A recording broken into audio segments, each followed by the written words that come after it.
ఇప్పుడు పెళ్లి చేసుకునే అమ్మాయిలు కావచ్చు, అబ్బాయిలు కావచ్చు, వాళ్ళకి మీరు ఎలాంటి సలహాలు, సూచనలు ఇస్తారు? ఏం లేదు నాన్న, మీరు ఊరికి పెద్దవాళ్ళు కుదిర్చిన పెళ్ళిళ్ళే చేసుకోవాలనేది ఏమీ లేదు. హ్మ్. మీరు హ్యాపీగా లవ్ మ్యారేజ్లు చేసుకోవచ్చు. ఒక వ్యక్తిని చూసి మీరు ఆకర్షణకు లోనయ్యారు అని అంటే హ్మ్. అంటే 10th క్లాస్ ఇంటర్మీడియట్ స్థాయిలో నేను చెప్పట్లేదు. ఓకే. డిగ్రీ, ఇంజనీరింగ్ స్థాయిలో ఇంకా పై ఎదిగినటువంటి మెచ్యూరిటీ మైండ్తో ఉన్నోళ్ళ గురించి నేను చెప్తున్నాను. ఎప్పుడైతే మీకు ఆకర్షణ ఒక అబ్బాయి మీద అమ్మాయి కానీ, అమ్మాయి మీద అబ్బాయి కానీ కలిగిందో నిజంగా మీకు నిజమైన ప్రేమ ఉన్నట్టే లెక్క. హ్మ్. పెద్దవాళ్ళు కుదిర్చినా మీకు అడ్జస్ట్మెంట్ మెంటాలిటీ లేకపోతే గొడవలే వెళ్ళిపోతారు. మీరు ప్రేమించి చేసుకున్నా గొడవలు పడతారు. గొడవలు పడపడం అనేది వ్యక్తిగతంగా మీ వ్యక్తికి సంబంధించిందే కానీ ఇది పెద్దవాళ్ళు శాస్త్రోక్తంగా చేసిన పెళ్లి కాదు కాబట్టే విడిపోయారని, లవ్ మ్యారేజ్ కాబట్టే జరుగుతున్నాయని కానీ ఎక్కడ లేదు. హ్మ్. లవ్ మ్యారేజ్లో జరగవచ్చు, సొంత మేనమామ మేనత్త కొడుకుని చేసుకున్నా కూడా రెండో రోజు నుంచి గొడవలు రావచ్చు. గొడవలు అనేది ఆ వ్యక్తిగతంగా స్త్రీ పురుషుల మధ్యలో ఉండే లెవెల్స్ని బట్టి ఉంటుంది. అంటే సైన్స్ పరంగా నేనేం చెప్తానంటే మేల్ ఫీమేల్ శక్తులు ఎక్స్వై క్రోమోజోములు పురుషుల్లో స్త్రీలో ఎన్ని ఉండాలో అవి ఈక్వల్గా ఉన్నప్పుడు కలిసిపోయి గొడవలు లేకుండా ఉంటాయి. హ్మ్. గొడవలు అనేవి ప్రేమ అనేదే ఉద్భవిస్తుంది పెళ్ళికి ముందు, కానీ వ్యావహారిక జ్ఞానంలో ఎలా ఇద్దరు కలిసి బిహేవ్ చేసి ప్రవర్తించుకోవాలో అవసరం రాదు. అందుకని ప్రేమించుకున్నంతసేపు బాగా ఉంటారు, పెళ్ళైన కొన్ని రోజులకు గొడవలు వస్తాయి అంట. దానికి కారణం ఏంటి? అప్పుడు అవసరాలు రాలేదు, ఇప్పుడు అవసరాలు వచ్చాయి. నీకు చేతగానప్పుడు ఆయన చేతగానప్పుడు నీవు. ఎవరైతే మేల్ ఫిమేల్ ఉన్నారో శారీరకంగా మానసికంగా ఉన్నటువంటి స్థితిగతులను అర్థం చేసుకోగలిగే స్థితిలో మీరున్నారు. వెనుకటి కంటే ఎడ్డోళ్ళు ఉండేవాళ్ళు, చదువులు ఉండేవి కావు, ఊర్లలో ఎక్కడో పెరిగొచ్చేవాళ్ళు. ఇప్పుడు మీరు హైదరాబాద్ లాంటిది, బొంబాయి లాంటిది, మెడ్రాస్ లాంటిది, యుఎస్ లాంటి ప్లేసుల్లో మీరు ఉంటున్నారు కదా నాన్న. మీలో మెచ్యూరిటీ చాలా బాగా ఉంటుంది. ఒక పల్లెటూరు అమ్మాయి దగ్గర పోతే బాబుడి హెయిర్ కట్ చేసుకుంది, పంజాబ్ డ్రెస్ వేసుకొని పోతుంది. ఏమే అంటే మేము రోజు టీవీలో చూసాం, అందరు ఉన్నారు, ఇలాగ అయిపోతున్నారు అంటే అక్కడ పల్లెటూరు పిల్లల్లో కూడా మెచ్యూరిటీ అనేది, ఫ్యాషన్ అనేది ఏ విధంగా వచ్చిందో ఆలోచనల్లో మెచ్యూరిటీ కూడా మీకు బాగా పెరిగింది. కాబట్టి ఇప్పుడు ఏం చేస్తున్నారంటే పిల్లల్ని కనకూడదు, ప్రేమించుకుందాము, పెళ్ళిళ్ళు చేసుకుందాము, పిల్లల్ని కనకూడదు అని అనుకుంటున్నారు. ఎంజాయ్ చేయడానికి, భార్యాభర్తలు కలిసి ఉండడానికి మళ్ళా పిల్లల్ని ఓడిపించాలి. ఈమె కోపిక లేదు, ఆయన కోపిక లేదు, ఓడిపించాలి.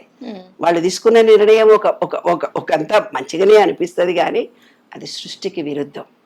భార్యాభర్తలు పెళ్లి చేసుకున్న తర్వాత పిల్లలు కనడం అనేది సృష్టి రహస్యం. ఈ విశ్వానికి నీవేదో ఒకటి ఇవ్వాలి.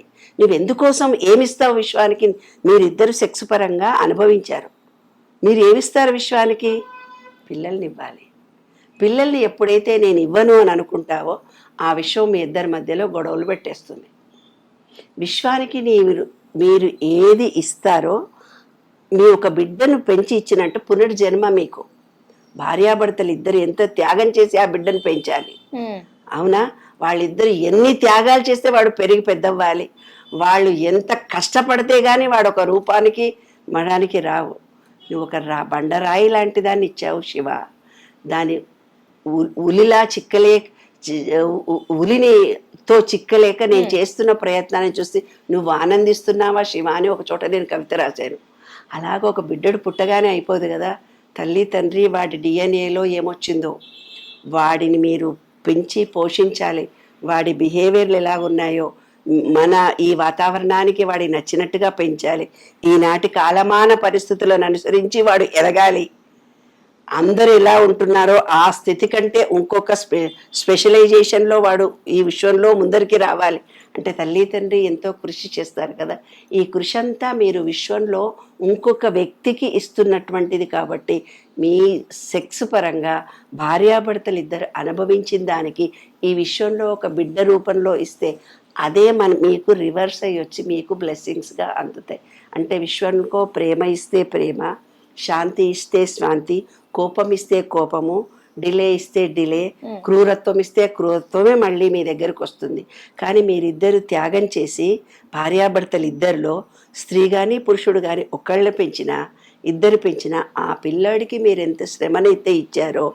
ఇప్పుడు అందరూ అంటున్నారు బంగారు తల్లి, ఓల్డేజ్ హోమ్లు ఉన్నారు వాళ్ళందరూ, ముసలోళ్ళందరూ అసలు పిల్లలు పట్టించుకుంటూలేరు అంటారు. That is wrong. నీ కొడుకును ఫస్ట్ పుట్టగానే కేర్ సెంటర్లో చేసావు, భార్యాభర్తలు ఇద్దరు ఉద్యోగం చేస్తూ ఉమ్, కేర్ సెంటర్లో పెట్టావు. 1వ క్లాస్ నుంచి 10th క్లాస్ వరకు హాస్టల్లో చదువుకున్నాడు వాడు. ఇంటర్మీడియట్ రాగానే ఇంకో హాస్టల్లో జాయిన్ అయ్యాడు. ఇంజనీరింగ్ కోసం యూఎస్ఏలో ఎక్కడో హాస్టల్లో పెట్టి చదివించావు. యూఎస్ ఉద్యోగం ఎంఎస్సీ చేయడానికి వెళ్ళాడు, ఉద్యోగం చేసుకుంటున్నాడు. నీవు పిల్లలకి ఏమిచ్చావు? డబ్బు ఇచ్చావు. వాడు కూడా నీకు డబ్బు ఇచ్చి నేను ఓల్డేజ్ హోమ్లో పెట్టాడు. ఉమ్, నీవు పిల్లలకు నీవు శ్రమపడి కష్టపడి వంట చేసి పెట్టి వాళ్ళ కష్ట సుఖాలు దుఃఖాలు వాళ్ళ బాధలు నీవు అనుభవిస్తే నీవు 10% చేసావనుకో, వాళ్ళు కూడా 10% చేస్తారు. ఈ విశ్వ నియమం ఇంతే, విశ్వ నియమాలు విశ్వ రహస్యం ఇంతే. నీవు ఫిజికల్ వర్క్ చేసావా పిల్లలకు, నీకు ఫిజికల్ వర్క్ చేస్తారు. నీవు మానసికంగా వాళ్లకు పిల్లలకు నీవు హెల్ప్ చేసావా, నీకు మానసికంగా కొడుకు కానీ కోడలు కానీ బిడ్డ కానీ ఫ్రెండ్ కానీ ఎవరైనా అంతే. భార్యాభర్తలు ఇద్దరికీ వాళ్ళ విశ్వం నుంచి మేము ఇంత దూరంగా ఉన్నాను, ఇంత అనామకంగా తయారైను, చచ్చిపోతామన్నా పిల్లలు వస్తలేరు. నువ్వు చేస్తే కదా వాడు నీకు చేసేది. ఉమ్, నువ్వు చెయ్యకుండా ఉండి నాకు వాడు చెయ్యలేదు అనడం ఎంత ధర్మము? నువ్వు 24 గంటలు ఉద్యోగం ఉద్యోగం ఉద్యోగం అనుకో పిల్లలకు దూరంగా బతికావు కదా. నువ్వు సంపాదన అనుకోని పిల్లల్ని దూరం పెట్టావు కదా, మొగుడు పిల్లలు ఇద్దరు. అమ్మకి ఆరోగ్యం బాగాలేదు, నేను ఎవడు చూస్తారా ఎవడు చేస్తారా, నాకు ఓపిక లేదు, నేను పొద్దున పోతే ఆఫీస్కు సాయంత్రం వస్తాను కదా, వాడిని హాస్టల్లో పెట్టావు. కాబట్టి ఈ భార్యాభర్తలు ఇద్దరు అనేవాళ్ళు కూడా ఈ విషయంలో మీరు ఎంత ఇస్తారో వాళ్ళకి, వాళ్ళు కూడా మీకు అంతే చేస్తారు. మీరు వాళ్ళని కష్టపెడితే వాళ్ళు మిమ్మల్ని కష్టపెడతారు, మీరు వాళ్ళకు ప్రేమ ఇస్తే వాళ్ళు ప్రేమ ఇస్తారు. ఈ విషయంలో మీరు సృష్టిని తయారు చేయాలి. అదే సృష్టి రహస్యం, అదే విశ్వ రహస్యం. విశ్వ నియమాల ప్రకారము భార్యాభర్త ఇద్దరు అన్యోన్యతతో ఉండాలి, ప్రేమను పంచుకోవాలి, కష్టసుఖాలను పంచుకోవాలి. ఆమె అనారోగ్యంతో ఉంటే ఈయన అనారోగ్యంతో ఉంటే ఆమె అర్థం చేసుకోవాలి. అర్థం చేసుకొని అందరూ డబ్బు కోసమే విడిపోరు, అందరూ సెక్స్ తోటే విడిపోరు, అందరూ అహంకారాలతోటే విడిపోరు, అందరూ కులాలతోటే విడిపోరు. మీ మనసులో మీ కలయికలో సుఖం లేకపోతే విడిపోతారు. అది సృష్టి రహస్యం. కాబట్టి కలిసి ఉండండి, ఆనందంగా ఉండండి. స్త్రీ పురుషులే ఈ సృష్టికి మూలం కాబట్టి ఆనందంగా సంతోషంగా నెక్స్ట్ జనరేషన్కి మీరు ఏదో ఒకటి ఇవ్వండి. ఈ విశ్వం మీకు అన్నీ ఇవ్వడానికి రెడీగా ఉంది. మీరు ఏం భయపడక్కర్లేదు, హ్యాపీగా ఎంజాయ్ చేస్తూ పెళ్ళిళ్ళు చేసుకోండి బంగారు తల్లులు తండ్రులు.